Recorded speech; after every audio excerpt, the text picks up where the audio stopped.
जी, आज Multan cricket stadium में मुल्तान सुल्तान और इसके साथ इस्लामाबाद की टीमें आपस में टकराएंगी। मुल्तान सुल्तान जो मैच अपना पहला जीता है, उसके बाद टीम का जो कॉन्फिडेंस है वो खासा ज़्यादा देखने में आ रहा है। रिजवान के साथ साथ जितने भी प्लेयर्स हैं वो आज खासे मुतमईन भी दिखाई दे रहे हैं और कल से जो है वो हम देख रहे हैं कि जो वीडियोस जारी हो रही हैं मुल्तान सुल्तान की, उसमें प्लेयर्स में खासा कॉन्फिडेंस नज़र आ रहा है और अली तरीन ने बहुत ज़्यादा चीयर अप किया टीम को।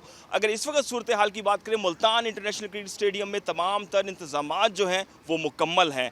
मुल्तान सुल्तान आज टॉस जीतकर जो है वो बताया जा रहा है कि पहले बैटिंग ही को तरजीह देगा। आज विकेट नंबर 2 जो है, 4 विकेट्स तैयार किए गए हैं पीएसएल के लिए। मजमूई तौर पर मुल्तान स्टेडियम में 5 मैचों के लिए विकेट नंबर 2 पे आज जो मैच है वो खेला जाएगा और बताया जा रहा है कि वो खासा बैटिंग ट्रैक है और ग्रास बिल्कुल भी मौजूद नहीं है विकेट पे। तो मजमूई तौर पे आज के इंतजामात की बात करें, 10,000 से ज़ायद पुलिस अफसरान और एहलकारान सिक्योरिटी ड्यूटी से अंजाम दे रहे हैं और जो शायकीन क्रिकेट हैं उनको लेकर आया जा रहा है। फातिमा जिन्ना कॉलोनी से जो है वो वीडा बस सर्विस के ज़रिए यहाँ पे पहुँचाया जा रहा है और सिक्योरिटी के इंतहाई सख्त तरीन इंतजामात देखने में आ रहे हैं। जी।